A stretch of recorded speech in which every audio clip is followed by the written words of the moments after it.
Subscribe करें और bell दबाएं ताकि कोई खबर रह न जाए। आजकल जिंदगी ही सुबह आउट ऑफ कंट्रोल है, दुनिया बोल है, तेरी दुनिया बोल है।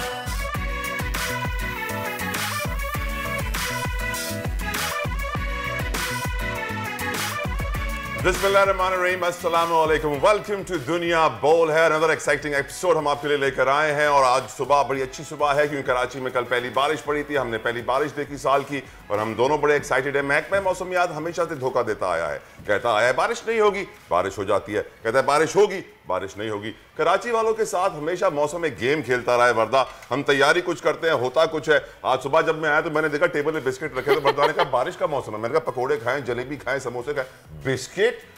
देखें भाई, सुबह सुबह इस पर पकोड़े जलेबी तो मिलने से रहे, आलू के समोसे मिलने से रहे, तो हमने सोचा क्यों ना हम चाय के साथ बिस्किट ही एंजॉय करें। और बिस्किट भी ऐसे नहीं, वो भी ना चाय में डिप करके। ये बात हजम नहीं, वरना शेफ के मुंह से के समोसे मिलने से रहे। आपके अब मैं सुबह सुबह बस तलहा अब मैं सुबह सुबह यहाँ पे आके समोसे और जलेबी फ्राई करूँ, वो तो अल्हम्दुलिल्लाह बेचारों को सुबह सुबह मैं उठाऊं और कहूँ कि भाई समोसे और जलेबी पकाओ।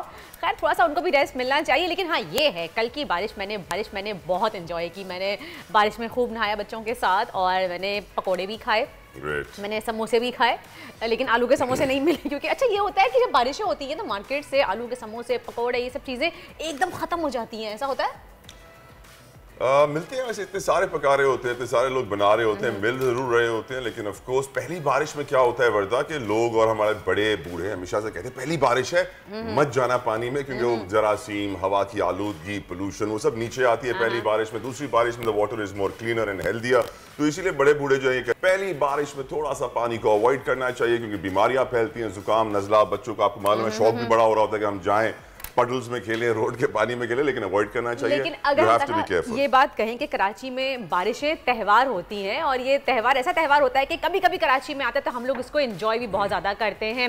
और कल यही त्यौहार अचानक से आ गया और इसी त्यौहार की आमद की उम्मीद की जा रही थी। लेकिन लाइटर नोट मज़े की बात यही, जैसे सलाह भी आपने कहा कि इस त्यौहार के मुतालिक महकमा मौसमियात की पेश गोई कभी भी दुरुस्त नहीं साबित होती है। कल भी उन्होंने इनफैक्ट ये कहा था कि बारिश नहीं होगी, उसका जो बारिश का जो बनने के इम्कानात हैं वो टूट चुके हैं, बादल मंडला रहे हैं लेकिन इधर से उधर जा रहे हैं। तो कुछ इतना एग्जैक्ट उन्होंने नहीं कहा था। ट्यूसडे की वैसे काफ़ी कहा था कि ट्यूसडे की शाम में बारिश होगी, लेकिन बारिश हुई, बादल बरसे और कल बरसे। आखिर महकमा मौसमियात की लाज रख ली गई। चलो ट्यूसडे न सही, वेडनेसडे को ही अच्छी खासी बारिश हो गई और खूब इंजॉय किया गया और हैप्पी मॉनसून। और कल बहुत ठंड के साथ बारिश हुई है, तेज आपको याद है महकमा मौसमियात की जो आला हुक्म हमारे शो में कुछ दिन पहले आए थे, उन्होंने कहा था जुलाई के पहले हफ्ते में, जुलाई के पहले, जून में होगी नहीं। महकमा मौसमियात को मैं कहता हूँ महकमा धोखियात।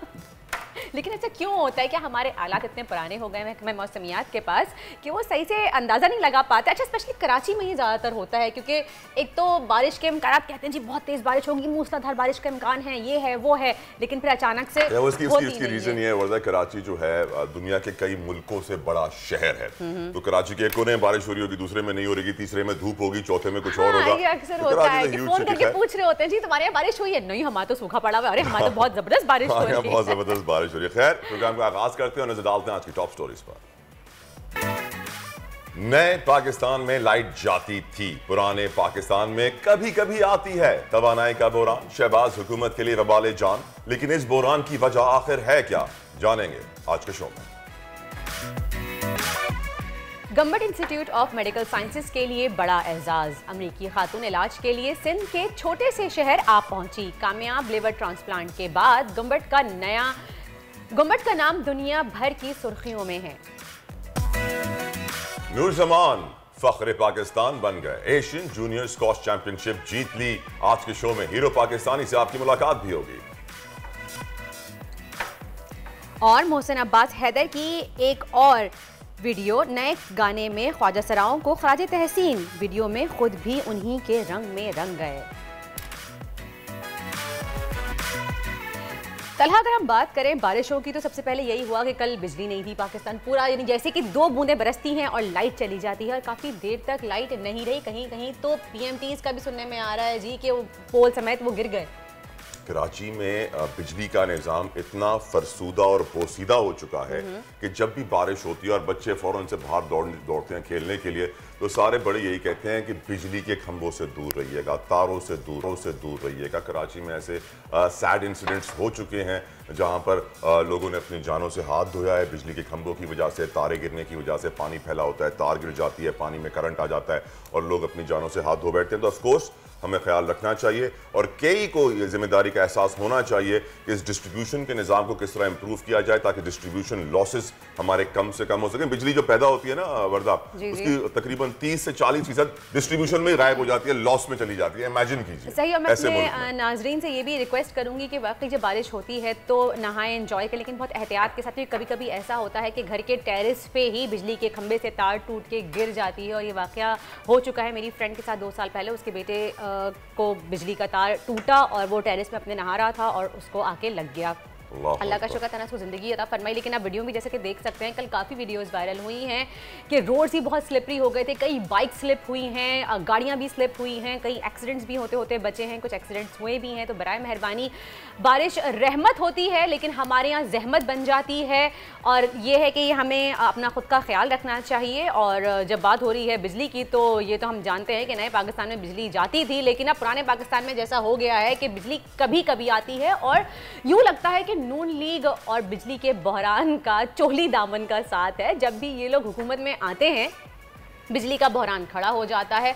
मौजूदा हुकूमत के लिए बिजली का बहरान सबसे बड़ा चैलेंज बना हुआ है। तला विदाउट डाउट पावर सेक्टर हमारे लिए इसलिए बड़ा चैलेंज बना हुआ है कि हमारी 1/4 इंपोर्ट्स पावर सेक्टर की हैं, यानी तेल की हैं जिससे हम बिजली बनाते हैं, कोयले की हैं, LNG की है जिससे हम गैस प्रोवाइड करते हैं। इमेजिन कीजिए हमारे इंपोर्ट बिल के ऊपर इतना बड़ा प्रेशर है। पावर सेक्टर में इस वक्त क्या सूरत हाल है? हमारे साथ एनर्जी एक्सपर्ट मौजूद हैं, उनका नाम है इमरान अहमद साहब। उनका भी तारुफ डिटेल में आपसे करवाऊंगा। 90s से हम बिजली का मसला सुनते आ रहे हैं। लोड शेडिंग पाकिस्तान में बचपन से चल रही है, शायद हमारे बचपन से उनके भी नानी नाना के बचपन से चल रही थी, विरसे में हमें मिली है। और उसके बाद दूसरा बड़ा मसला ये है हमारा कि हमारी इकोनॉमी का पट्टा बिल्कुल बैठा हुआ है और इसके साथ कितने नुकसानात हो रहे हैं ये बात क्या आप जानते हैं? यूनुस टेक्सटाइल से 2600 अफराद निकाल दिए गए हैं, अपनी जॉब से हाथ धो बैठे हैं। क्यों? बिजली नहीं है, गैस नहीं है, उनका काम रुका हुआ है। तो क्या हो रहा है? डाउन साइजिंग हो रही है स्टाफ की। उसके अलावा Hunter, denim clothing, denim international, ये टेक्सटाइल की इंडस्ट्रीज ये बंद हो चुकी हैं। ये कंपनीज अलकरम की 22 लूम्स बंद हो चुकी हैं। 22 लूम्स का मतलब पता है आपको कि 22 लूम्स बंद होना एक बहुत बड़ा, मैं कहूँगी कि एक बहरान है टेक्सटाइल इंडस्ट्री पे। उसके अलावा ADM से 1800 अफराद फायर किए गए हैं। टेक्सटाइल इंडस्ट्री तबाह हो रही है इस वक्त और यही टेक्सटाइल इंडस्ट्री थी तलहा जो आज से अगर हम 2 महीने पहले की बात करें, पिछले साल की बात करें, टेक्सटाइल इंडस्ट्री हमारी ग्रो कर रही थी। टेक्सटाइल पे ही हम डिपेंड करते हैं। सबसे बड़ा एक्सपोर्ट हमारा टेक्सटाइल है, डॉलर एक्सपोर्ट से आता है। सैडली पाकिस्तान के सारे एक्सपोर्टर इस वक्त परेशान हैं, वो ले ऑफ्स कर रहे हैं और शॉर्ट साइजिंग कर रहे हैं। इस वजह यह है कि स्टेट बैंक की LCs ने उन्हें बड़ा परेशान कर रखा है। जो इंटरनेशनल गारंटियर बैंक्स होते हैं लेटर ऑफ क्रेडिट में, वो बैंक्स पाकिस्तान की गारंटी नहीं ले रहे हैं। इंटरनेशनल रेटिंग एजेंसीज हमारे आउटलुक कम कर रही हैं। हमारा क्रेडिट डिफॉल्ट स्वाप्स बढ़ते जा रहे हैं, जिसका मतलब ये है कि पाकिस्तान का रिस्क फैक्टर, जो बात होती है कि पाकिस्तान का जो सिक्योरिटी बॉन्ड होता है जो इंटरनेशनली बिकता है, उसमें एक रिस्क कितना है और उसमें रिस्क बढ़ता जा रहा है, जिसकी वजह से लोग दूर भाग रहे हैं। खैर वापस आते हैं पावर सेक्टर के ऊपर ही बात करते हैं। पावर सेक्टर में डिस्कस करने के लिए हमारे साथ मौजूद हैं इस वक्त एनर्जी एक्सपर्ट इमरान अहमद साहब। आपका ताल्लुक US8 से है, आप 30 साल से पावर सेक्टर से मुंसलिक रहे हैं, आप रिन्यूएबल एनर्जी के भी एक्सपर्ट हैं। बहुत बहुत शुक्रिया इमरान साहब for giving us your time. My question to you is sir कि कंटिन्यूसली हम ये देख रहे हैं कि पावर सेक्टर एक बहुत बोझ है हमारे मुल्क के ऊपर, आवाम के ऊपर एक अलग परेशानी का बायस है, पर सैडली इसको सही नहीं किया जा रहा। इसके जो इश्यूज हैं, चाहे वो सर्कुलर डेट हो, चाहे वो इंपोर्टेड ऑयल, इंपोर्टेड कोल, इंपोर्टेड LNG हो, हम अपनी डिस्ट्रीब्यूशन लॉसेस को कम नहीं करते हैं, हम अपनी कोताहियां दूर नहीं कर रहे हैं, अपनी खामियां दूर नहीं कर रहे हैं और कह रहे हैं यार मसला खत्म नहीं हो रहा। कैसे देखते हैं आप सिचुएशन को? बहुत शुक्रिया तला और वर्दा। सबसे पहले तो बहुत शुक्रिया आप लोगों ने इनवाइट किया मुझे इस प्रोग्राम में, और मैं आपकी बातें सुन रहा था। वो जो बारिश आपने एंजॉय की कराची में और महकमा मौसमियात की प्रेडिक्शंस की भी आपने बात की, मेरा ख्याल में ये एक इंडिकेशन है कि प्रेडिक्शंस कभी भी ठीक नहीं हो पा रही, क्योंकि ये वजह है क्लाइमेट चेंज। और क्लाइमेट चेंज में वेदर पैटर्न्स इतने अनप्रेडिक्टेबल हो गए हैं कि आपने ये नोट किया होगा कि समर्स जो हैं they are going into winters and winters are going into summers, तो ये एक बहुत बड़ा इशू है। और ये इसको मैं लिंक करना चाहूँगा आपके सवाल से भी जो आपने अभी किया, क्योंकि क्लाइमेट चेंज एक बहुत बड़ा फैक्टर है हमारे पावर सेक्टर को भी इम्पेक्ट करने का, क्योंकि हमारी काफ़ी जनरेशन थ्रू हाइड्रो प्रोजेक्ट्स होती है, हाइडल जनरेशन काफ़ी है, और उसमें ऑफ कोर्स ये वाटर फ्लोज जो हैं ये काफ़ी ज़्यादा इम्पेक्ट होते हैं इस क्लाइमेट चेंज की वजह से। कभी ऊपर बहुत ज़्यादा ठंड होती है, ग्लेशियर मेल्ट नहीं होता, वाटर फ्लोज हाइड्रोलॉजिकल प्रॉब्लम्स आ जाते हैं, जिसकी वजह से आपकी हाइड्रो पावर काफ़ी रिड्यूस हो जाती है। सेकंड जो बात आपने खुद कही कि इम्पोर्टेड फ्यूल बेस्ड जनरेशन है हमारी, और हम जाहिर है जो प्राइस वल्नरेबिलिटी है ग्लोबल मार्केट्स में उस पर बहुत ज़्यादा डिपेंडेंट है। तो उसके लिए मेरे ख्याल में एक ज़रूरी जो कदम उठाया जा सकता है वो ये है कि आप अपने इंडिजिनस रिसोर्सेज को यूज़ करें। हमारे यहाँ पाकिस्तान में अल्लाह ताला ने बहुत अच्छे डोमेस्टिक रिसोर्सेज दिए हैं, जिसमें कि सोलर और विंड है। विंड के बड़े अच्छे कॉरिडोर्स हैं जो कि यूएसएड ने एक्चुअली आइडेंटिफाई किए बैक इन 2007, और इसी तरह सोलर के बड़े अच्छे रिसोर्सेज अवेलेबल हैं। तो इंडिजिनस रिसोर्सेज जब यूज़ करेंगे तो आपकी डिपेंडेंसी ऑन इम्पोर्टेड फ्यूल ये कम होगी, आपका फॉरेन एक्सचेंज पर जो बर्डन है ड्यू टू दिस इम्पोर्ट वो भी कम होगा, और आपकी ये जो पावर सेक्टर क्राइसिस है इस पर काफ़ी सारा मतलब इम्पैक्ट आएगा, पॉजिटिव इम्पैक्ट आप कह सकते हैं। सही। तो इमरान साहब ये बताएं कि अभी जैसे कि अभी हमने टेक्सटाइल इंडस्ट्री का भी जिक्र किया, और बाकी वैसे भी हमारी इकोनॉमी का बुरा हाल है, इकोनॉमी क्राइसिस में आई हुई है, फ्यूल का बुरा हाल है, फ्यूल हमारे पास नहीं है, उसके बावजूद भी टेक्सटाइल इंडस्ट्री इतना ज़्यादा सफ़र करे सिर्फ इसी वजह से कि बिजली नहीं है हमारे पास, हम गैस नहीं दे पा रहे, हम बिजली प्रोवाइड नहीं कर पा रहे। तो इसका क्या इम्पैक्ट आएगा, ये कैसे सही कर सके, इस इंडस्ट्री को कैसे सही किया जाए? बाकी जगह तो लोड शेडिंग की जा रही है, हम होटल्स बंद करवा रहे हैं, हम रेस्टोरेंट्स बंद करवा रहे हैं, मार्केट्स जल्दी बंद करवा रहे हैं, लेकिन उसके बावजूद भी हम इतनी बिजली नहीं बचा पा रहे कि हम इस इंडस्ट्री को दे सकें।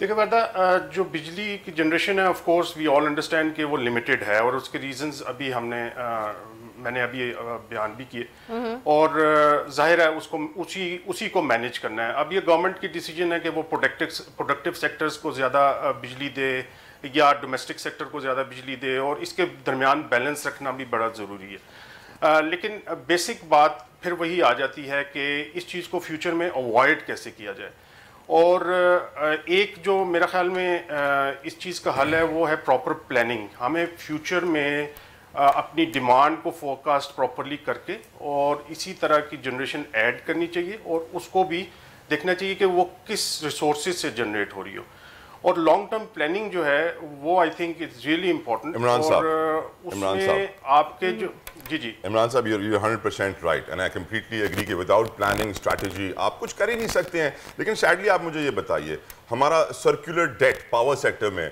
ट्रिलियंस ऑफ बिलियंस पे पहुंचा हुआ है।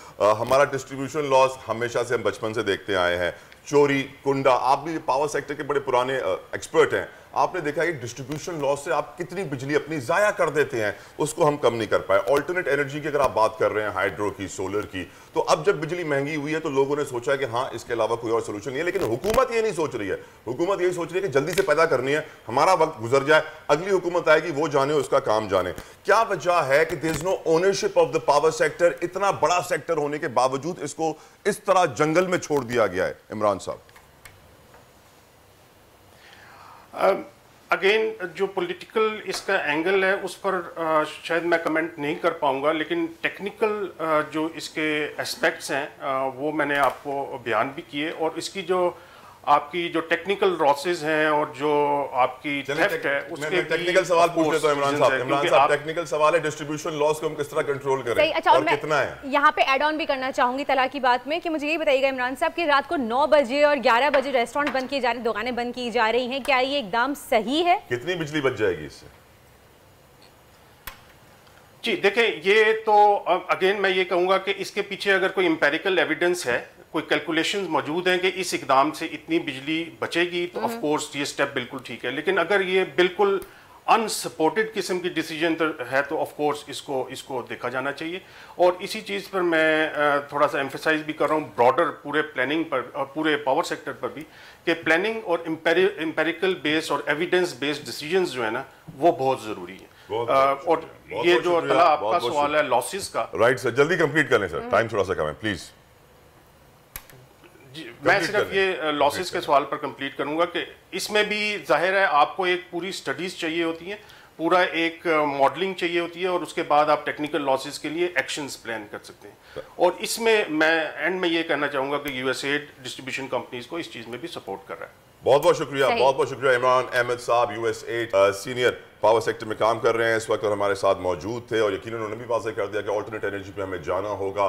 डिस्ट्रीब्यूशन लॉसेस इस वक्त मुल्क में 30-40% के करीब खड़े हुए हैं, अगर उसी को हम सही कर लें तो मुल्क में बिजली का बहरान कंप्लीट हो जाएगा। लेकिन आपको बताऊं, जो सर्कुलर डेट की मैं बढ़ता बात कर रहा हूँ, ये इदारों के दरमियान ज़ेरे गर्दिश कर्जे हैं। यानी मैं बिजली बना रहा हूँ, आप गवर्नमेंट है, मैं आपको बिजली दे रहा हूँ, आप मुझे बिल नहीं दे रहे हैं, मैं जिससे तेल खरीद रहा हूं उसको बिल नहीं दे रहा हूं, तेल जिससे इंपोर्ट कर रहा है वो उसको बिल नहीं दे रहा है, वो डिस्ट्रीब्यूशन कंपनी। तो एक सर्किल में क्रेडिट चल रहा है जो हजारों अरब, ये 2-2.5 हजार अरब के करीब पहुंचा है, फिर हुकूमत ने उतारा है और फिर ऊपर बढ़ रहा है। एग्जैक्टली, एक बेसिकली ये चेन है जो चल रही है और जो इस तरीके से ही चलती रहेगी। खैर, आपने तला तेल का जिक्र करा तो आपने जले पे नमक छिड़क दिया। मैं कहूँगी जहाँ पे हम बात कर रहे थे कि तेल इतना महंगा हो गया है, कुछ वीडियोस हमारे सामने जहाँ हम देख रहे थे कि मर्द हजरात जो थे वो अपनी बीवियों को बहुत सख्ती से कह रहे थे कि जी सिरिंज से तेल निकालें, और अब ये देखें अब तो तेल सिरिंज से भी खत्म हो गया है और पापड़ तलने का तरीका नया आ गया है, क्योंकि तलने में भी तेल काफी जाया होता है।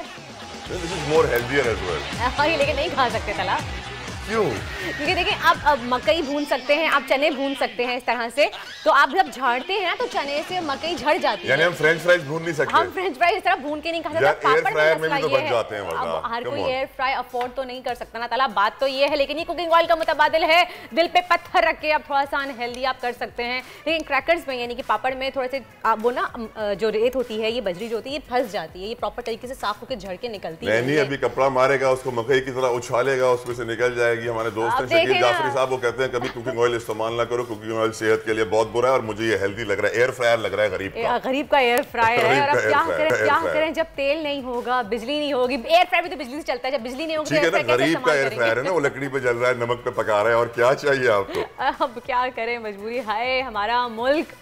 अल्लाह ताला हम पे रहम फरमाए। और इसी के साथ एक ब्रेक ले लेते हैं तला। ब्रेक लेते हैं, ब्रेक के बाद प्रोग्राम जारी रहेगा। Stay with us.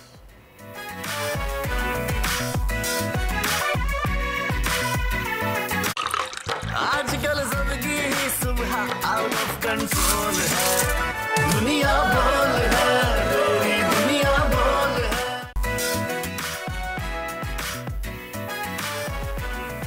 Welcome back after the break. आप देख रहे हैं दुनिया बोल है, और जैसे कि आपने मास्टर शॉट में देख ही लिया होगा कि हमारे साथ कोई स्पेशल गेस्ट हैं, और वो गेस्ट कौन है उनके बारे में आपको बताती चलूं कि भाई यूजुअली जब हम बीमार होते हैं या हमें अपना लीवर ट्रांसप्लांट कराना होता है तो हम बड़े शहरों का रुख करते हैं, लाइक हम यूएस, कनाडा वगैरह इस तरह की जगहों पर जाते हैं कि भाई अमेरिका वगैरह में हमारा इलाज अच्छा हो सकता है। लेकिन क्या आप सोच सकते हैं कि सिंध के एक छोटे से शहर गम्बट में एक ऐसा हॉस्पिटल भी है जहाँ ऐसे ट्रांसप्लांट होते हैं जिनके बारे में पाकिस्तान में हम कभी सोच भी नहीं सकते। बल्कि अभी कुछ दिन पहले ही जो हमारे साथ बैठी हुई है यहाँ पे एक अमरीकी खातून है, ये बल्कि मैं कहूँगी पाकिस्तानी अमेरिकन खातून है, ये जूली नाम है इनका। इन्होंने गम्बट के अस्पताल से अपना इन्होंने कामयाब ऑपरेशन कराया है तला। वाह, अब ये खबर सुनने के बाद जब भी गम्बट की बात आती है या NICVD की बात आती है तो मैं कहता हूँ प्रोड्यूसर साहब को बिजा तीर बिजा पीछे लगा देना चाहिए, क्योंकि आई थिंक ये पीपल्स पार्टी की एक बहुत बड़ी अचीवमेंट है कि जो उन्होंने सिंध में मेडिकल सर्विसेज प्रोवाइड करना शुरू कर दी हैं इंटरनेशनल स्टैंडर्ड्स की, never been seen before. We welcome Julie Neman to our show. Julie, welcome to the show. Thank you so very much for coming. How was your experience? Of course, we heard in the report as well, you were really happy and you had to wait 4 months in your own country and you got it done here on time. There's no telling how long I would have waited in my own country. It's a long process for any surgery in the United States. It has to go through insurance approval. They have to make sure everything's okay. And then if it was a liver transplant that was being done, which was a huge possibility at the time that I was admitted, then that could be years, and if ever, because And what would have been the price difference? How much you would have paid over there and how much did you pay here? What was the difference? It would have been an outrageous amount over there? amount, You yeah. can disclose the amount, no Thousands of problem. dollars over there? It depends on what the insurance company would cover and what they wouldn't cover, and I'd have to possibly apply for other coverage, which they only allow open enrollment during certain parts of the year, so it would possibly even prolong even the gallbladder surgery. Okay, I want to ask you, and I want to mention this, that first of all, Julie is married to a Pakistani person. Yes. That's why she was here since last 2 years. And then you have diagnosed with the gallbladder issue. So you, how you chose the Gambit Hospital? Because you told me that you are the one who chose that hospital. Yes, I am. I ended up going to the Kidney Institute here in Karachi. I felt severe pain under my right rib cage and in my back, and in the same area where your gallbladder is where your kidneys are. True. And so what happened was, I went there and they said, you know, you have a gallbladder issue right now. You require surgery immediately.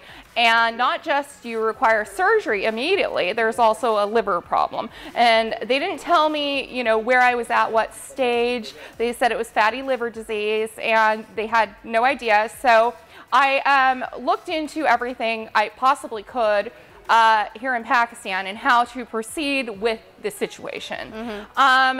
The two hospitals they referred me to, I called, I contacted, I found out as much information as I could about them, and then I chose Gambit. I Google searched everything, And while you were traveling to Gambit, you would be like, oh, am I going in the right direction? Yeah. Well, did you have that feeling? You know, it's a really safe little community. Actually, that town is kind of amazing. It's like a small town feel, but it's very good people. And no, I mean, I've traveled all over Pakistan now. Wow. I mean, I've been... So now my next question to you is, how did you find Pakistan? How do you find to have a Pakistani partner? And how was your time living in Pakistan? You spend more than... The Pakistani partner has been a long time. As far as my travels through Pakistan, I've known people here for 20 years. Wow. So it was very interesting. My doggy got sick, and I ended up calling the only mobile vet in Islamabad, Dr. Ali Mirza. And he's like, he got to my house after walking me through how to treat the dog. It was on Id. And he's like, I know you. I'm like, wait. He's like, yeah, I remember you. My girlfriend was this, that, and the other. And I'm like, okay, yeah, I know you. And then it was Dr. Farah Javid, Capital International Hospital years ago. I knew her as well. So she also, you know, is like, we're the same size. You know, we used to joke because at that time I was her size. I've gained a lot of weight due to edemia and other things. So I'm just like, you know, I'm running into people that I've known for years, including in Karachi. So it's been interesting. Okay, share your experience about the hospital in Gambit. That how do you feel when you went there? Because tell me honestly, because first we visit these kind of small towns, so we felt like, oh my God, like, I mean, are we really going to treat properly? Is it? Something came into your mind, these kind of thoughts? There's a lot of Pakistani doctors in the United States, and the quality of training here is the same as it is in my country, if not more. I mean, you know, they go through the same courses. We've got better doctors in America, without a doubt.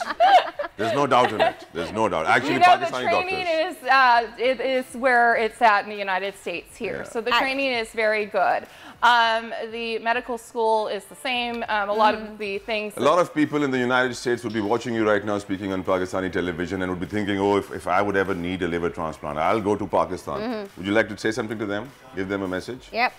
You know, as far as medical tourism, a lot of people do that everywhere in the world. Agreed. And, you know, I think it's safe here. I don't think it's an unsafe country to travel to for medical tourism purposes. You know, I think that it is probably better to do procedures here than other places in the world where their standards aren't as high.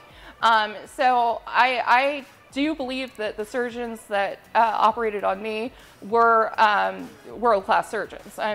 Gambit has the best program for a liver and kidney transplant, probably in Pakistan for sure, if not the world. You know, so of course, their standards are really high. So, Alhamdulillah. Alhamdulillah, great words. You were saying something, Verda? Yeah, I was saying that the problem is that we underestimate our own people. That's our main problem, because see, from all over the world, if people can come here and get the best treatment from Pakistan, but we always choose to go to US or somewhere else, and we are agreed to pay lots of bucks for the treatment, and I mean, at that time also we were not satisfied. Sometime it happens basically. And हमारे पास doctors भी हैं, doctor Abdul भी हैं जिन्होंने इनका treatment किया था. Do we have? अगर मैं प्रोड्यूसर साहब से बात करूं कि अगर अभी हैं तो हम उनसे बात भी कर लें. अच्छा जी, अभी ज्वाइन नहीं किया. Julie, Right. Julie, another thing I would like to ask you is that internationally Pakistan is portrayed, the image of Pakistan is very negative, Islamophobia is everywhere. We know that people try to create an image of Pakistan that Pakistan is very dangerous, you shouldn't go there, and it's really violent, there's terrorism, there's Islamic people, they do jihad and they can kill you. It's rumors to Pakistan's image into a negative image. How would you tell them what is Pakistan for you? A lot of people believe a lot of things. Not all of what people say is true. The reality is that there's terrorism all over the world. The globe, and you're looking at people walking into schools and shooting up the school and killing hundreds of people. You know, you have to look at what's happening in our country as well. That's also a form of terrorism. You know, terrorism can be defined in many different ways. There are also very good people here, and things that have happened in the past. Yeah, there's been things that have happened. We have to agree on, you know, nothing's perfect, you know, and there's a lot of give and take. I think one society, knowing the society for 20 years, knowing my society for 20 years, I have a lot of experience, and I see both sides, you know, and I see one side under the Islamic beliefs, which I have as well, and then I see the other side that doesn't understand those things, and the other side here doesn't understand their side. So there's a lot of give and take on the situation. So you have to be able to be a neutral party and say, okay, I understand what they're requesting and the reason why they're requesting this. But I also understand my culture and why they're, you know, a little standoffish. It's lack of knowledge and education. Agreed. So you have to educate yourself. You have to travel. You have to see. You have to understand another culture. Agreed. And until that door is fully open and people are able on both sides to understand why there's these things. Agreed. Then You need to realize what is information and what is manipulation. Another question, you just said Islamic beliefs. How did your life, what was the impact of the Islamic beliefs on your life? Very good. You know, for me, it's a way of life, and it is for most people in Pakistan. You know, I am grateful that I've had the experience here because it's definitely different here than it is, you know, going to Masjid in San Francisco or elsewhere. And, you know, I was able to visit Fazl Mosque, and it's beautiful, and see all the things here. So I'm grateful for that. You know, for me, it's been an eye-opener, and it's definitely different than my country. Alhamdulillah. We have your doctor on the line now. Doctor Abdul Wahab भी हमारे साथ मौजूद हैं, उनसे बात करते हैं. जी, अस्सलाम वालेकुम डॉक्टर साहब. ये बताइएगा कि गंबट का जो हॉस्पिटल है जहाँ पे लिवर की पेवंदकारी का सिलसिला हो रहा है, वहाँ पे ऐसी क्या फैसिलिटीज़ अवेलेबल हैं जो मुल्क के और बड़े या फिर हम कहें कि दुनिया के बड़े हॉस्पिटल्स में अवेलेबल हैं? अस्सलाम वालेकुम, बहुत शुक्रिया. पहले तो मैं बताता चलूं कि गंबट हॉस्पिटल जो मशहूर है वो तो लिवर ट्रांसप्लांट की वजह से है, क्योंकि इस वक्त पाकिस्तान का सबसे बड़ा लिवर ट्रांसप्लांट प्रोग्राम जो Gambat institute of medical sciences है. 600 से ज़ायद लिवर ट्रांसप्लांट हो चुके हैं, और हम न सिर्फ सिंध बल्कि पूरे पाकिस्तान और अब पाकिस्तान से बाहर के भी हमारे ऊपर एतमाद का इजहार कर रहे हैं. बहुत सारे पेशेंट ऐसे हैं जो पाकिस्तान के बाहर के हमने ट्रांसप्लांट किए हैं. ये जो पर्टिकुलर पेशेंट जो आपके साथ हैं, ये तो लैप्रोस्कोपिक कोलिसिस्टेक्टमी था, लेकिन ये हमारे सिस्टम पे एतमाद का इजहार था. हमारा जो ऑनलाइन मैनेजमेंट सिस्टम है, जो हम पेशेंट को ऑनलाइन घर पे बैठे ही चेक करते हैं, जो हम ये सिलसिला हमने कोविड जब पीक पे था तब शुरू किया था, तो फिर उसके बाद हमने स्टॉप नहीं किया, क्योंकि पूरे पाकिस्तान से और पूरी दुनिया से लोग हमारे से कंसल्ट करते हैं. तो फिर हमने अपनी ऑनलाइन कंसल्टेशन का सिलसिला कोविड खत्म होने के बाद भी जारी रखा. तो यही वजह है कि दूर के लोग भी पहुंच जाते हैं. जिस तरह ये पर्टिकुलर पेशेंट है, हमारा जो ट्रीटमेंट की जो फैसिलिटीज आपने बात की अवेलेबल, वो liver transplant, kidney transplant, liver की तमाम सर्जरीज, बोन मैरो ट्रांसप्लांट, उसके बाद cochlear implant, cornea transplant, cardiac surgery और कार्डियोलॉजी के तमाम प्रोसीजर इसमें शामिल है. और हम रिसेंटली एक नया प्रोजेक्ट लॉन्च करने जा रहे हैं जो लंग ट्रांसप्लांट है, जो पाकिस्तान में अपनी नौयत का वाहिद होगा. डॉक्टर साहब, हमारा जो मेन जी कंप्लीट करें. हमारा जो मेन जो फोकस है हमारा, वो है क्वालिटी केयर को इम्प्रूव करना.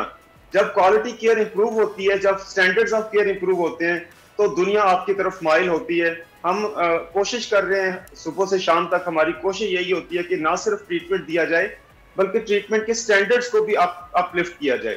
तो यही वजह है कि हमारा सक्सेस रेट ट्रांसप्लांट का अल्हम्दुलिल्लाह 90% से ऊपर है और लोग हमारे पे एतमाद कर रहे हैं। और डिफरेंट दूसरे लोग भी इस वक्त हमारे साथ MOU के फाइनल मराहल में है कि वो ट्रांसप्लांट के लिए अपने पेशेंट हमारे पास भेजा करेंगे, जिसके अंदर नाइजीरिया के साथ हमारा MOU तकरीबन फाइनल हो चुका है। उसके अलावा सीरिया के साथ हमारा MOU हो रहा है। तो वो लोग जो पहले अपना ट्रांसप्लांट कराने के लिए इंडिया या ईरान जाते थे, वो लाइकली है कि अभी वो पाकिस्तान आया करें। डॉक्टर साहब, एक सवाल जो बहुत सारे लोगों के जहनों में आपकी सारी बातें सुन के पैदा हो रहा होगा, हमें फख्र तो बहुत हो रहा है आपकी बातें सुनकर के हमारे मुल्क में एक ऐसा इदारा भी है जो इस तरह का इलाज और इस तरह की क्वालिटी सर्विसेज प्रोवाइड कर रहा है। एट द सेम टाइम जो आपसे सवाल मैं पूछना चाहूँगा, घंबट में हो रहा है ये, हम चाहते हैं कि पूरे पाकिस्तान में हो। कराची में हम जानते हैं कि लोगों को कितना इंतजार करना पड़ता है, कितनी मुश्किलात झेलनी पड़ती हैं, अस्पतालों के बाहर इलाज मुआवजे के अखराजात गुर्बत में इजाफे की सबसे बड़ी वजह है। तो हम कब एक्सपेक्ट कर सकते हैं कि घंबट के बाहर भी ऐसी सर्विसेज मिल रही होंगी डॉक्टर साहब? बिल्कुल, हमारा विजन है कि सर्विस फॉर, और हम इस वक्त जो लोगों को ट्रेन कर रहे हैं, जो देखिए सर्विसेज को एक्सपेंड आप उसी वक्त कर सकते हैं जब आप लोगों को ट्रेन करें, ना सिर्फ आप सर्विसेज प्रोवाइड करें बल्कि लोगों को ट्रेन भी करें। करंटली हमारे पास 12 सर्जन ऐसे हैं पाकिस्तान के तमाम कॉर्नर से, जिसमें 3 KPK प्रोविंस से हैं, 2 बलूचिस्तान प्रोविंस से हैं, 4 पंजाब से और 6 सूबा सिंध से, जिनको हम ट्रेन कर रहे हैं। और जो हमारा प्लान यही है कि इनको हम मुल्क के बाकी हिस्सों में लॉन्च करेंगे और वहां पे भी इसी तरह के प्रोजेक्ट शुरू करेंगे। और अभी मैं आपको ब्रेकिंग न्यूज बताता चलूं कि कराची के अंदर हमें Gambat institute of medical sciences को 8 कनाल जगह मलेर कैंट के करीब मिल गई है। वहां पे हम अपना लिवर टावर शुरू करने जा रहे हैं इंशाल्लाह अगले 2 साल के अंदर अंदर। तो ये Gambat institute of medical sciences की कराची ब्रांच जब ऑपरेशनल हो जाएगी तो कराची, हैदराबाद और ये सारे लोग वहीं पे ही इनका transplant under the umbrella of Gambat institute of medical sciences possible हो सकेगा इंशाल्लाह। बहुत बहुत शुक्रिया डॉक्टर साहब, आपने बड़ी अच्छी और बहुत बड़ी खबर हमें सुनाई और उम्मीद करते हैं कि कराची में जल्द liver tower Gambat institute of medical sciences का खुलेगा और यहाँ पर भी सर्विसेज प्रोवाइड करेगा। आपका बहुत बहुत शुक्रिया पाकिस्तान का नाम दुनिया भर में रोशन करने के लिए, हमारे प्रोग्राम में आने के लिए। और यकीनन Jully, any last words you want to say to all the people who are watching you? Thank you very much for everything and all your support. And I want to thank the Singh government for everything that they did for me and for everyone there. I truly appreciate it, and I'm blessed to have found that facility. Thank you for having me, and it's been a pleasure. And we really appreciate and we're thankful to you for coming on our show and telling the world how the Pakistani people can serve you and give you quality service and quality treatments like the Ghambat Medical Institute. And the hospitality of our Pakistanis. And thank you so much. Thank you so much, dear. इसी के साथ ही एक break का वक्त हो गया है। मिलते हैं आपसे छोटे से ब्रेक के बाद। देखते रहिए दुनिया बोल है। आजकल जिंदगी ही सुबह आउट ऑफ कंट्रोल है, दुनिया बोल है, तेरी दुनिया बोल है। Welcome back after the break. आप देख रहे हैं दुनिया बोल है। अब बात कर लेते हैं थोड़ी सी लड़ाई की तरह। क्यों किससे लड़ाई करनी है? हमें लड़ाई करनी है बहैसियत एक कौम। हमें डरना नहीं है, हमें लड़ना है। कोरोना की इस वबा से हमें लड़ना है कि कोरोना ने दोबारा सर उठा लिया है। तला जी हाँ, अल्लाह रहम फरमाए। प्रिकॉशनरी मेजर्स हमें कंटिन्यू रखने हैं, जिस तरह हम पहले मुकाबला कर रहे थे कोरोना सा।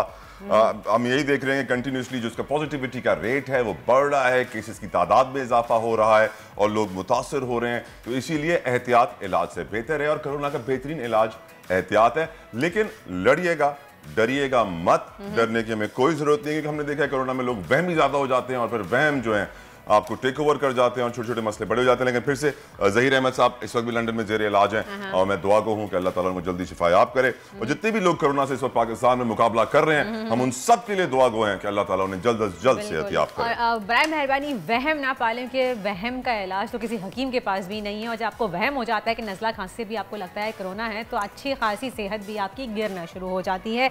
हम इस बारे में मजीद बात करेंगे, आपको मजीद डिटेल्स भी देंगे कोरोना के हवाले से। लेकिन उससे पहले कुछ सितारों पर नजर डालें।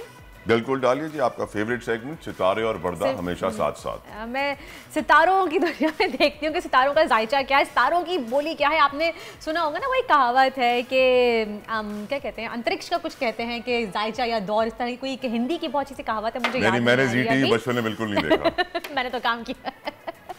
तो चले जानते हैं कि अब तलहा के सितारे क्या कहते हैं। बोल प्रेडिक्शन में हमारे साथ मौजूद होंगे the very famous numerologist Kannan Chaudhary. उनसे हम बात करेंगे और पूछेंगे कि आज सितारे क्या कहते हैं। तलहा कंफ्यूजन का शिकार है, लियो और वर्गो दोनों में शामिल है, इसलिए तलहा यानी मुझे नफरत है सितारों से, फिर भी हमेशा मुझे घसीट के ले आती है सितारों के अंदर। मैं कहता हूँ मुझे दूर रखे, फिर भी मेरा जिक्र नहीं करना मुझे अपने लियो वर्गो का, प्लीज। मुझे मजा आता है तलहा को तंग करने में। आज वर्दा आप बताइए आपकी डेट ऑफ बर्थ क्या है? मैं भूल गई। कन्नान साहब हमारे साथ मौजूद हैं। साल नहीं पूछा यार, डेट पूछिए, महीना बता दें, स्टार बता दें। मैं कन्नान से पूछता हूँ आज आपके बारे में। कन्नान कैसे हैं, खैरियत से हैं? जी अल्हम्दुलिल्लाह बिल्कुल ठीक ठाक। Thanks for inviting. अरे thank you so much for coming Kannan भाई, आप बड़े मसरूफ होते हैं, आपसे टाइम लेना थोड़ा मुश्किल हो जाता है। हमने सोचा क्यों ना आज आपसे हम बात करें। और कन्नान भाई बताएं कि सितारे क्या कहते हैं हमारे तलहा के। देखिए अभी आपने कोविड की बात की, तो कोविड की बात करें तो इस लास्ट ईयर यानी कि 2021 के अक्टूबर में मैंने बोल टीवी पर ही मतीरा जी के शो में प्रेडिक्शन दी थी कि पाकिस्तान में कोविड जो है इंशाल्लाह मार्च 2022 से ऑनवर्ड डिसअपेयर होना शुरू हो जाएगा। और हमने देखा कि अल्हम्दुलिल्लाह वैसा हुआ भी कि डिसअपेयर हुआ। लेकिन अभी हम देख रहे हैं कि दोबारा से केसेस जो हैं वो सामने आना शुरू हुए हैं कोविड के। तो देखिए अभी रिसेंट टाइम को अगर देखते हैं जायचे को और न्यूमरोलॉजी को दिखाऊं यहाँ पर, तो पाकिस्तान में तो इंशाल्लाह ये कंट्रोल हो जाएगा, जुलाई के एंड तक काफी हद तक कंट्रोल हो जाएगा इंशाल्लाह। और ज्यादा प्रॉब्लम अभी वो वाली नहीं आएगी कोविड के हवाले से जिस तरह रही है। लेकिन हमारे जो हमसाया ममालिक हैं, स्पेशली जो हमारा करीबी मुल्क है इंडिया, वहां पर अल्लाह ना करे कोविड जो है उसकी वेव खतरनाक वहां पे बनती हुई नजर आ रही है। और इर्द गिर्द के एक तो छोटे कंट्री है वहां पर भी हो सकता है, क्योंकि प्लानिटरी पोजीशन इस तरह की है कि वो उस तरफ ज्यादा इफेक्ट कर रही है। पाकिस्तान की तरफ जो है इंशाल्लाह जुलाई के एंड तक चीजें बहुत कंट्रोल में आ जाएंगी इंशाल्लाह इंशाल्लाह। अच्छा कन्नान भाई ये बताइएगा कि प्लानिटरी पोजीशन के हिसाब से जो आज के, मैं कहूँगी कि आज के आने वाले 6 माह हम स्टार्स के लिए कैसे होंगे। अगर हम स्टार्स की बात करें, ज़ोडिएक साइंस की बात करें कि लियो है, वर्गो है, स्कॉर्पियो है, तो ये सितारे कैसे रहेंगे? कि सुनने में आ रहा है कि चांद ग्रहण सूरज ग्रहण के बाद ये आखिर का जो साल है, कुछ चंद सितारे ऐसे हैं जिनके ऊपर बहुत भारी साल साबित हुआ, कुछ लोगों के लिए बहुत अच्छा भी है। तो इसके हवाले से कुछ बता सकते हैं आप?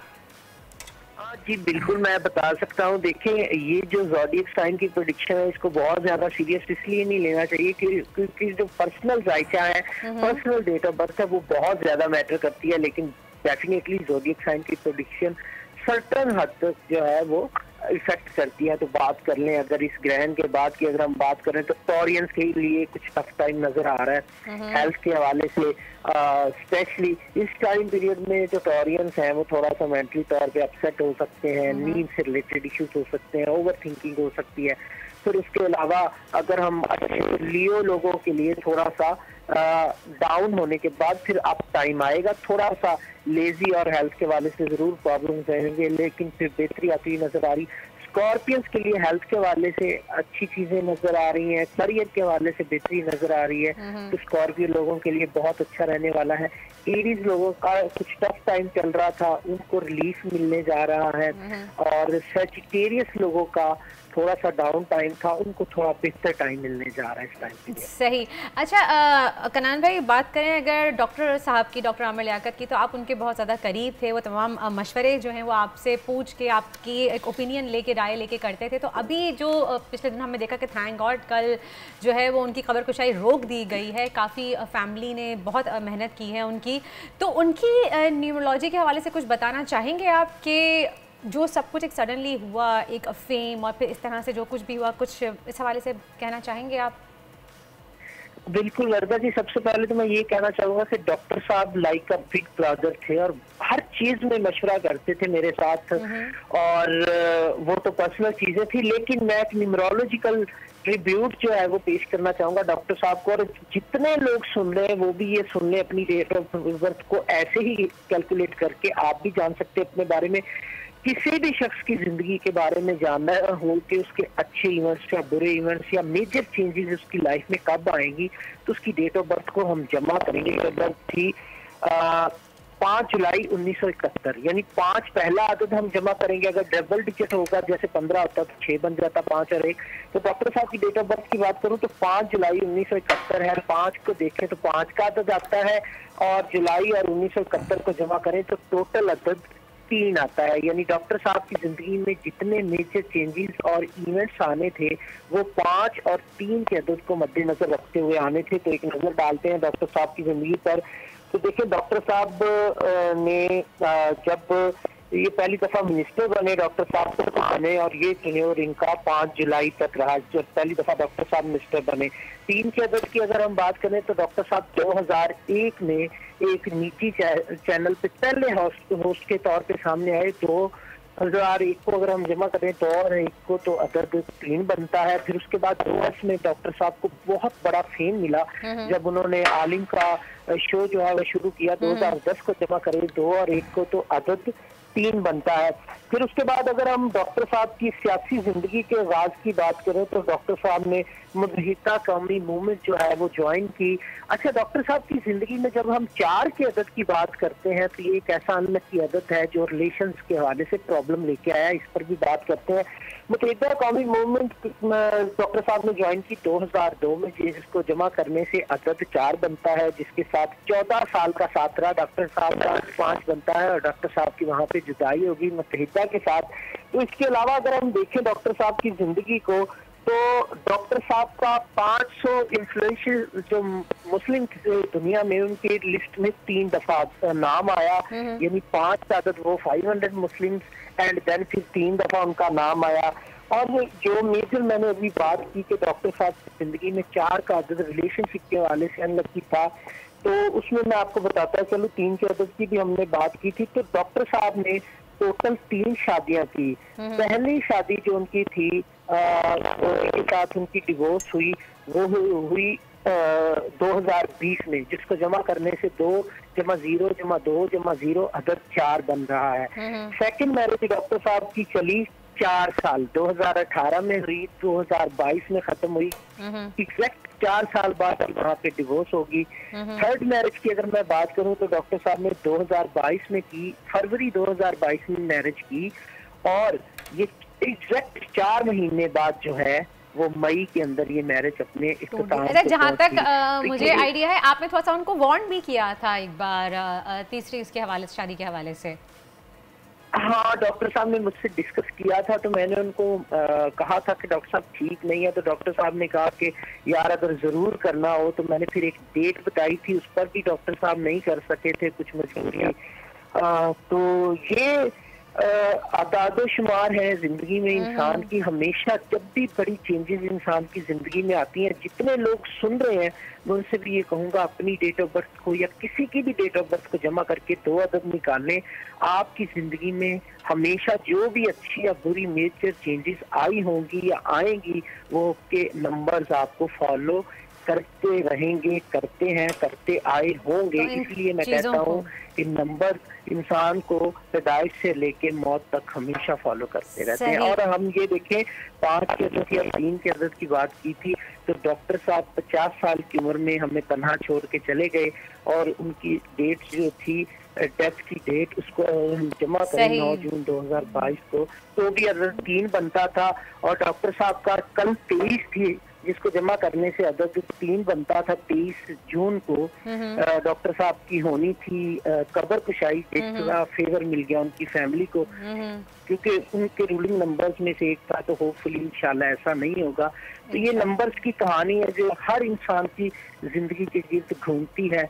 डॉक्टर साहब पर्सनैलिटी हैं, इसलिए उनके नंबर्स का जिक्र करना मैंने जरूरी समझा। सही, चलें जी, बहुत बहुत शुक्रिया कनान भाई, आपने हमें सब बताया कि न्यूमरोलॉजी है और हमारी लाइफ में कितना इंपॉर्टेंट रोल प्ले करती है। खैर, जो कुछ भी होता है वो अल्लाह ताला के हाथ में होता है, जो हमारे नसीब में लिखा होता है वो होता है, लेकिन इंसान कोशिश कर सकता है, अगर कोई खुदा ना खास्ता बुराई आ रही है तो एटलीस्ट एहतियात की जा सके। और जहाँ तक बात है डॉक्टर साहब की, उनकी फैमिली की, तो मैं दुआ गो हूँ उनके लिए कि अल्लाह ताला उनको हिम्मत और सब्र दे। बहुत टफ टाइम गुजारा है उन्होंने कल का, और बुशरा से मेरी बहुत अच्छी बातचीत है। She is a very nice lady, बहुत अच्छी खातून है, और जिस तरह से कल हिम्मत का उन्होंने मुजाहरा किया कोर्ट में खड़े होकर, जिस तरह से वो लड़ी hats off to you Bushra, तला आपको मजीद हिम्मत दे, बच्चों को सब्र दे और हिम्मत दे।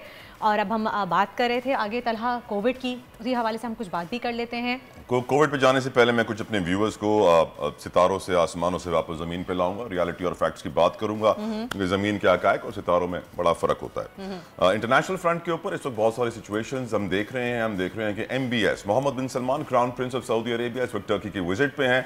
टर्की जो हमेशा से खशोगी के कत्ल के बाद शोर मचाता रहा कि बड़ा जुल्म हुआ है सऊदी सहाफ़ी के साथ, जिसको तुर्की के अंदर कत्ल किया गया, इसके तमाम शवाहिद सामने हैं। लेकिन इस वक्त हम देख रहे हैं कि Turkey and Saudi Arabia are on the same lines और फिर उनके ताल्लुकात सही राह पर जा रहे हैं और दोस्तियां बढ़ रही हैं। साथ साथ आपको बताऊं कि यूके में इस वक्त रेल वर्कर्स स्ट्राइक कर रहे हैं, 40,000 के करीब रेल वर्कर्स स्ट्राइक कर रहे हैं। महीने के करीब होने वाला है कि ट्रेन का पहिया बंद हो चुका है और वहां पे आप जानती हैं मेट्रो ट्रेन हर कोई इस्तेमाल करता है, तो लंदन में रहने वाले लोग इस वक्त बड़े परेशान हैं। लेकिन इजिप्ट में क्या हो रहा है ये भी मैं आपको बताऊं। मिस्र में एक बच्ची को यूनिवर्सिटी के बाहर एक लड़के ने चाकू के हमले करके कत्ल कर दिया।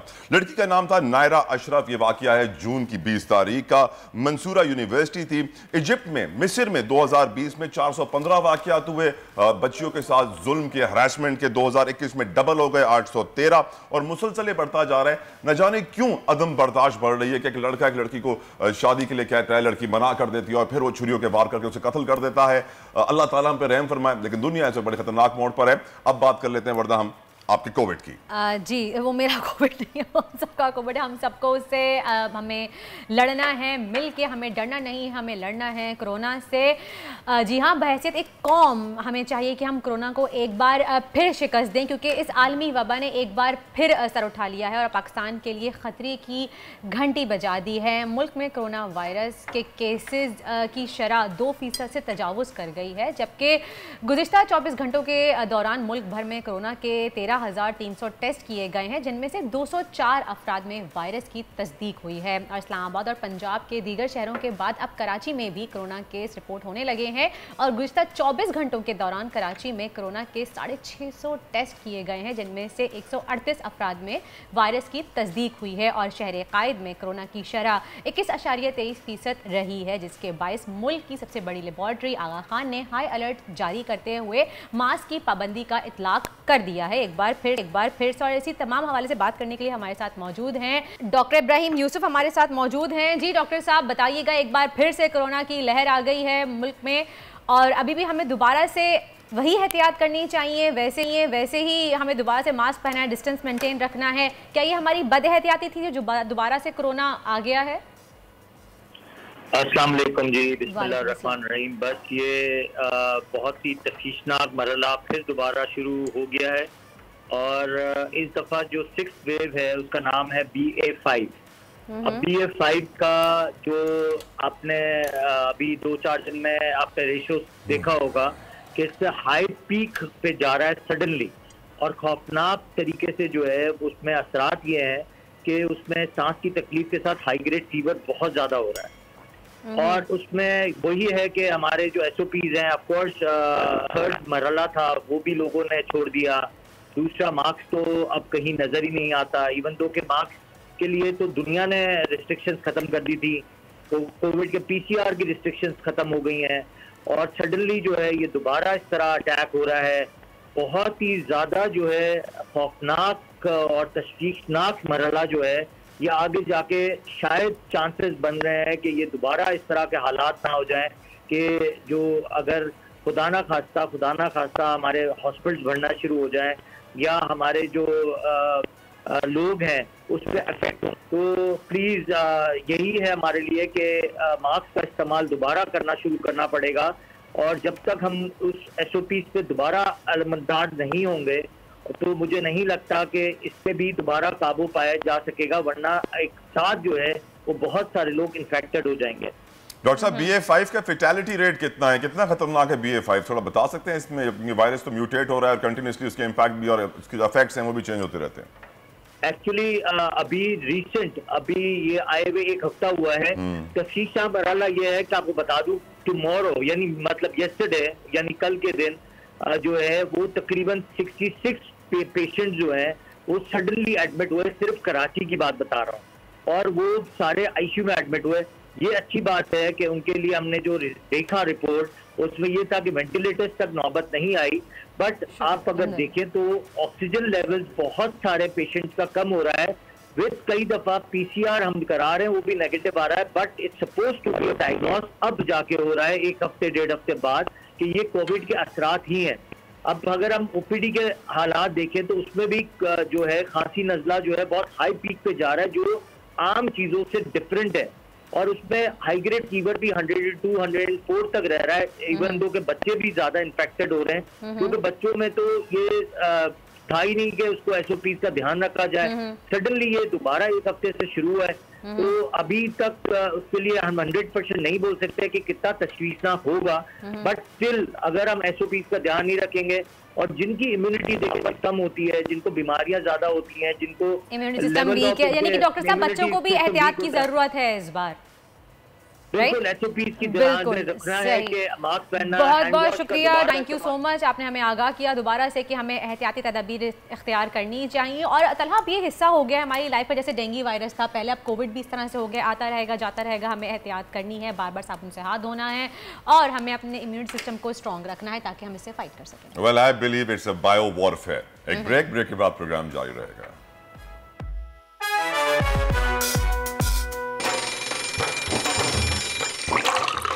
आजकल जिंदगी ही सुबह आउट ऑफ कंट्रोल है, दुनिया बोल है, तेरी दुनिया बोल है। Welcome back after the break और आप देख रहे हैं दुनिया बोल है। और अब आपकी मुलाकात कराएंगे तला, हम थोड़ी सी एंटरटेनमेंट इंडस्ट्री से बात कर लें। हम बात करेंगे अब पाकिस्तान के एक बहुत बड़े स्टार की, बड़े टैलेंटेड इंसान की, लेकिन इससे पहले कि उनसे बात करें, हम बात कर रहे थे मोहसिन अब्बास हैदर की। उनसे पूछते हैं कि कैसे ये जहन में उनकी आया कि इस तरह से एक वीडियो सॉन्ग बनाया जाए और खुद भी गेटअप किया जाए। मोहसिन हमारे साथ मौजूद हैं जी मोहसिन, अस्सलाम वालेकुम। वालेकुम अस्सलाम, कैसे मिजाज? बिल्कुल ठीक, आप कैसे हैं? मोहसिन ये बताएं कि कैसे आपने ये सोचा कि इस तरह का एक गेटअप करें और इस तरह का एक सॉन्ग बनाए, उनको ख्वाजा तहसीन पेश किया जाए, कि बहुत सेंसिटिव टॉपिक है ये। बिल्कुल ऐसा ही है। मुझे बचपन से जितने भी हमारे दोस्त अहबाब हैं, फिर चाहे वो सर्कस में काम करने वाले जोकर्स हों, चाहे फिर वो एक कोठे पर बैठने वाली तवायफ हो, फिर चाहे वो ख्वाजा सरा हो, इन तमाम लोगों की कहानियां जानने का बड़ा शौक था कि आखिर ये लोग कैसे सर्वाइव करते हैं, क्योंकि हम यूजुअली अपने घरों में इस तरह की बातें, इस तरह की चीजों को लेकर टैबू समझते हैं और इस पे हम बातें नहीं करते। तो मुझे ऐसा नहीं बोलिए। हाँ, so I was just saying कि क्योंकि मुझे ऐसा लगा कि ये लोग मेरे दिल के बड़े करीब हैं। और एक बड़ी इंटरेस्टिंग आपको बात बता रहा हूँ, हम लोग जब भी वो होती है ना मोहब्बत, दो तरफा ही होती है, एक तरफा मोहब्बत जो है वो बड़ी रेयर होती है। मुझे लगता है कि जब वाइब्स मिल जाती हैं, तो ये जब भी मेरे दोस्त ख्वाजा सरा हैं, जितने भी, हम लोगों की दो तरफा मोहब्बत है गायबाना। हम लोग जब कभी ट्रैफिक सिग्नल पे मिलते हैं तो वो मेरे पास इतनी ही मोहब्बत से आते हैं जैसे वो मुझे जानते हैं, और मैं भी उनके साथ उतनी मोहब्बत से पेश आता हूँ जैसे मैं उनको बड़े बरसों से जानता हूँ। तो ये दो तरफा मोहब्बत एक गायबाना चलती आ रही थी, तो मुझे लगा कि इस बार अपना जो नगमा है वो एक नए तरीके से सुनाना चाहिए, क्योंकि इनकी जो कहानी है या इनकी जो मोहब्बतें हैं या इनके जो इमोशंस हैं वो अधूरे रह जाते हैं फॉर सम ऑब्वियस रीजंस। हम इनको चाहते हैं, हम इनसे बात करते हैं, हम इनके साथ बैठते हैं, इनकी कहानियां जानते हैं, लेकिन हम आगे बढ़ जाते हैं। हम इनके साथ रह नहीं सकते, या हम इनको अपने मुआशरे का हिस्सा नहीं बनाते, या हम इनको वो मकाम नहीं देते। अगर आपको याद हो तो आज से कुछ अर्सा पहले भी मैंने एक गाना किया था जो हमारी एक और ट्रांसजेंडर है शायरा रॉय साहिबा, उनके साथ कमली के नाम से, जो इंटरनेशनली रिलीज भी हुआ था और उसको भी बड़ा सराहा गया। तो मुझे ऐसा लगता है कि जब जब हमारे ये दोस्त अहबाब हमारे साथी हैं, हमारे मुआशरे का एक अहम हिस्सा है, जब जब इनको हम सपोर्ट कर सकें तब तक हमें करना चाहिए और इनको एक वो इज्जतदार मकाम देना चाहिए जो ये डिजर्व करते। मोहसिन, मेरा बड़ा दिल टूटता है जब आपके नाम के सामने ना लोग अदाकार, गुलूकार लिख देते हैं, क्योंकि मेरी नज़र में आप एक्टर और सिंगर से बहुत ऊपर हैं अल्हम्दुलिल्लाह। और माशाल्लाह से मैंने आपको बड़े रूप में देखा है, हमने आपको न्यूज़ में भी देखा है, हमने आपको अदाकारी में भी देखा है, गुलूकारी में भी देखा है, हर किस्म के रोल में देखा है। माशाल्लाह you have done it always the best. अब सवाल आपसे ये है कि ये जो गाना का नाम है ना, मैं कराची का रहने वाला हूँ और मैं सिंधी बैकग्राउंड से ताल्लुक़ रखता हूँ, तो पंजाबी थोड़ी समझना मेरे लिए मुश्किल हो जाती है, तो तेरी यहाँ लोना थोड़ा सा मुश्किल हो जाता है मेरे लिए समझना। और बताएं कि इसके माने क्या है, what's the message behind it, क्या हाईलाइट कर रहे हो आप इस लिरिक्स के थ्रू? बेसिकली तेरी यहाँ लोना से मुराद है तुम्हारी ज़रूरत, और ये एक ऐसी अधूरी मोहब्बत की कहानी है जो, जैसे मैंने अर्ज किया कि ये हम किसी से भी रिलेट कर सकते हैं। ऐसी हम सबको किसी ना किसी की जरूरत तो होती है अपनी जिंदगी में। एक वक्त आया था, मैं आपको सच बताऊं अगर, कि जब मैं अपने जितने भी नगमे होते थे वो मैं अपनी वालिदा के जाने के बाद मैं उनको डेडिकेट किया करता था, मैं उनको इमेजिन करके गाया करता था। और उससे भी इंटरेस्टिंग बात यह है कि ये जो नगमा आप सुन रहे हैं तेरियां लोड़ा, ये कराची में आज से कोई मेरे ख्याल में 15 साल पहले बना था, जब उद्दीजा बनाया था मैंने। तो बेसिकली ये तभी की कंपोजिशन है और तभी के लिरिक्स हैं, ये तब की कंपोजिशन है और ये मेरी फैमिली को बहुत पसंद था। तो ये उनकी जिद पे या उनकी ख्वाहिश पे मैंने इसको वीडियो बनाया और इसको कंपोज करके मैंने कहा चलें इसको लॉन्च करते हैं, क्योंकि ये उनको बहुत पसंद था ये नगमा। तो बेसिकली इसमें एक अधूरी मोहब्बत की कहानी है और हमसे बहुत से लोग बिछड़ जाते हैं जिंदगी में और फिर हमें कहीं ना कहीं हम मूव ऑन तो कर जाते हैं क्योंकि यही जिंदगी है, लेकिन हमें कहीं ना कहीं उनकी जरूरत बारहा महसूस होती है। और फिर जब महसूस होती है तो फिर हम महफिल में भी अकेले हो जाते हैं। तो अगर आप इसकी वीडियो को गौर से देखें तो यकीनन एक महफिल है जो बाकी हमारे जो ख्वाजा सरा साथी हैं उनकी लगी हुई है, लेकिन उनमें से एक है जो अपने आप को वहां पर महसूस नहीं कर पा रहा क्योंकि उसको कोई और याद आ रहा है। तो ऐसी सिचुएशन से हम तकरीबन सभी गुजरते हैं, महफिल में अकेले हो जाने। और एक और मैं यहाँ पर जरूर बात मेंशन करना चाहूंगा कि मेरे अलावा इसमें जितने भी ख्वाजा सरा हैं वो गेटअप नहीं है, वो दरअसल ख्वाजा सरा है, बाय बर्थ ख्वाजा सरा है, रियल लाइफ ख्वाजा सरा है। और मैंने उनकी इजाजत से, उनकी मोहब्बत से और उनको साथ शामिल करते हुए ये वीडियो जो है इसको फिल्माया हमने। और मैंने उनसे बारहा पूछा कि अगर मैं कुछ गलत करूं तो मुझे जरूर बताइएगा, अगर मैं कुछ ज्यादा कर दूं तो जरूर बताइएगा। तो उनकी भी मोहब्बत और उनका भी शुक्रिया कि उन्होंने मुझे इतनी इज्जत दी। स्वीट। अच्छा, तो मोहसिन मुझे ये बताएं कि आपने कहा कि 15 साल पहले आपने इसके लिरिक्स लिखे थे, कंपोजिशन तब की गई थी, आपने उडीजा लिखा था और फिर इतने साल बाद आपने कहा कि ट्रांसजेंडर्स को आप ख़ारिज तहसीन पेश करेंगे, तो यही आपने नगमा क्यों सिलेक्ट किया? क्या सोचे कि इसके लिरिक्स इस तरह के हैं, इस वजह से आपने डेडिकेट किया? बेसिकली ये नगमा जब मैंने लिखा था यानी आज से कितने अर्से पहले, तब मैंने बिल्कुल नहीं सोचा था कि इसका वीडियो ऐसा होगा। बेसिकली इसका वीडियो मैं पहले किसी और तरह का बनाना चाहता था, फिर मुझे वैसे एक आइडिया आया कि क्यों ना मैं जो मेरी ख्वाहिशात है, क्योंकि हम ड्रामों में ये सब नहीं कर पा रहे, हम फिल्म्स में ये सब नहीं कर पा रहे, इस तरह के कैरेक्टर्स जो मैं करना चाहता हूँ, जो ऑफ बीट सिनेमा की मैं अगर बात करूँ या एक आर्टिस्टिक सिनेमा की हम बात करते हैं, आर्ट मूवीज की, तो इस तरह का जो एक काम है वो फिर हम अपनी प्रोडक्शन में या अपना जो हम काम करते हैं, जैसे मेरी एक शॉर्ट फिल्म आ रही है, मैं शाहरुख खान हूँ, तो उसमें भी हम इस तरह की एक हरकत करने की कोशिश कर रहे हैं जो हम नॉर्मली ड्रामास में नहीं कर सकते। तो इस गाने को चुनने की वजह ऐसी कुछ स्पेसिफिक नहीं थी, लेकिन हाँ इसके लिरिक्स कहीं ना कहीं ऐसे थे कि मैं इनको किसी लड़की के थ्रू भी सुना सकता था, मैं खुद भी बैठकर वैसे ही माइक के सामने गा सकता था, और मेरे पास एक दूसरा ऑप्शन आया कि क्यों ना मैं ख्वाजा सरा जो है हमारे, उनके थ्रू सुनाया जाए, उनकी भी तो मोहब्बतों की कहानियां हैं, अधूरी रह जाती हैं जो, क्यों ना उन पे बात की। मोहसिन, मैं यही अगला सवाल आपसे पूछना चाह रहा था कि ख्वाजा सराओं की मुश्किलात बड़ी हैं। जब भी आप जैसा कोई स्टार ख्वाजा सरा के रोल में अपने आप को ढाल लेता है तो फिर क्या मुश्किलात होती हैं, क्या फीलिंग्स आती हैं, दिल कितना बोझ में आता है? What were your feelings? जैसे मैंने पहले से अर्ज किया कि मोहसिन नकवी साहब का एक शेर था, हमारी जान पे दौरा आजाद है मोहसिन, कि देखना ही नहीं हमको सोचना भी। क्या बात। तो मुझे लगता है कि I am one of those souls जो कि राह चलते हुए, मैं कोई स्पेशल होने की बात नहीं कर रहा, सिर्फ मुनफरिद होने की शायद बात कर रहा हूँ, कि राह चलते हुए उनको रास्ते में अगर कुछ दिखता है तो वो उसको नजरअंदाज नहीं करते, वो उसके साथ चलना शुरू कर देते हैं, उसके साथ रहना शुरू कर देते हैं। वो थॉट, वो प्रोसेस, वो आपके दिमाग में आपके साथ पूरा दिन रहता है या शायद फिर काफी अर्से तक रहता है। तो ये मेरी जिंदगी का उतना ही अहम हिस्सा है ये लोग भी, जितना कि आम हम सारे फिर रहे हैं, चलते फिर रहे हैं। हम क्यों नहीं इनको अपने साथ बैठाते, हम क्यों नहीं इनसे बात करते, इनको क्यों नौकरियों में हिस्सेदारी नहीं देते, हम क्यों इनको वो मकाम नहीं देते जो हम एक आम शहरी को देते हैं। तो हम इनको सिर्फ नाचने गाने तक क्यों महदूद रखा हुआ है, शादी ब्याहों तक क्यों महदूद रखा हुआ है? ये इंसान है, इनको वो हक मिलने चाहिए। खुदाए बुजुर्ग बरतर ने एक मखलूक बनाई है और एक चलती फिरती उनके अंदर जान है, तो उनको हकारत से ट्रीट करने की बजाय उनको इज्जत से ट्रीट किया जाए। तो मेरी कोशिश ये थी कि बहुत से हमारे फैंस ने ये भी कहा कि आप किसी ट्रांसजेंडर को ही लेते, आपने खुद क्यों एक्ट किया? तो मैं चाहता था कि मैं वो फील करूं, मेरी ख्वाहिश थी कि मैं उनके बीच में उनका हिस्सा बन के वो महसूस करूं कि वो कैसा महसूस करते हैं। मैं उनके साथ बैठा, उनके साथ मेकअप किया, उनके साथ खाया, उनके साथ पिया, उनके साथ एक पूरा दिन स्पेंड किया हमने, और मुझे तो बहुत अच्छा लगा और मुझे लगा कि ये लोग इनके पास इतनी मोहब्बत है देने को। हमें भी बहुत अच्छा लगा मोहसिन, हमें भी बहुत अच्छा लगा। आई थिंक आप बड़े बड़े बेहतरीन उसमें रोल में आप गए और जो आपका गेटअप, जो आप जिस तरह आप एक्ट कर रहे हैं, इट्स अमेजिंग। अच्छा ये बताइए, आप अभी जिम से आ रहे हैं, वार्म अप आपका हुआ है, आप काफी पसीने भी निकाल चुके हैं, गला भी आपका ताजा हुआ है, कुछ सुना दे यार अपनी आवाज में कोई अच्छा सा जो आपका दिल चाहे। जी मैं बिल्कुल एक्चुअली जिम से ही आया हूँ क्योंकि मैं 7 बजे उठ जाता हूँ सुबह और मैं भाग दौड़ करके। हाँ, आपके सोशल मीडिया पे सब आपको स्टोरीज को आपके फॉलो करते रहते हैं, हम देख रहे हैं कि आप कौन सी स्टोरियां डाल रहे हैं आजकल। Thank you sir.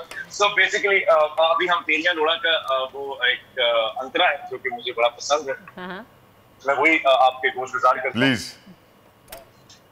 रुल गए फलाच हुए सड़के सवाले, इश्क नमाज़ा जिना कीतिया कज़ारे, रुल गए थलाच हुए सड़के सवाले, इश्क नमाज़ा जिना कीतिया कज़ारे, हर साल नाल तेरी तस्बीह पे जोड़ा, तेरी लोड़ा मैनू तेरिया लोड़ा ओ रांझना रे, लग आखे शरीका तकड़ी रोड़दा, हथी दे जा सजावा गैरा। Mohsin Abbas Haider, thank you so very much. मैं उम्मीद करता हूं कि पाकिस्तान के तमाम तर स्टार्स आपकी तरह हों और आपकी तरह एहसास रखें, जज्बा रखें, इंसानियत की खिदमत का उनको एहसास हो और इंपॉर्टेंट इश्यूज को हाईलाइट करते रहें। Thank you so very much, बहुत बहुत शुक्रिया आपका, बहुत बहुत शुक्रिया। और यकीनन अब हमारे शो का वक्त भी तमाम हुआ है। उम्मीद करता हूं आपको शो हमारा पसंद आया होगा और अपना फीडबैक हमें जरूर दीजिएगा, सोशल मीडिया पे हमें फॉलो कीजिएगा। लेकिन अभी भी 90 सेकंड्स हैं हमारे पास। वर्दा कोई आखिरी पैगाम आप देना चाहेंगे व्यूअर्स को? बिल्कुल, इनके गाने से मैं बहुत ज़्यादा इंप्रेस हुई और यही बात मैं कहूँगी कि हमें चाहिए कि हम इन लोगों का भी एहसास करें। ज़रूरी नहीं कि हमेशा इनको गुस्से से या बुरी तरीके से झड़का जाए, कि बिल्कुल सही बात है। अक्सर हम लोग सिग्नल्स वगैरह, ट्रैफिक सिग्नल्स पे देखते हैं कि जब भी लोग हमारी तरफ आते हैं हम इनसे बात करना पसंद नहीं करते, लोग झड़क देते हैं इनको, जबकि इसमें इनकी कोई गलती नहीं है। मोहब्बत का हक सबको है, इंसानियत एटलीस्ट उसका दामन ना छोड़ें, सबको मोहब्बत दें, प्यार से रहें। झड़कने के बजाय अगर यही बात आप प्यार से करेंगे, ये भी हमारी तरह आपकी तरह इंसान ही है। और इसी के साथ ही वक्त ख़त्म हो चुका है शो का। कल फिर मुलाकात होगी आपसे 9 बजे, देखना मत भूलिएगा। दुनिया बोल है। Until then, अल्लाह हाफ़िज़।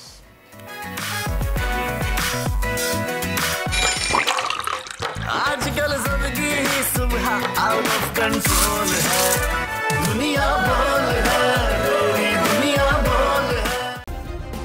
सब्सक्राइब करें और बेल दबाएं ताकि कोई खबर रह न जाए।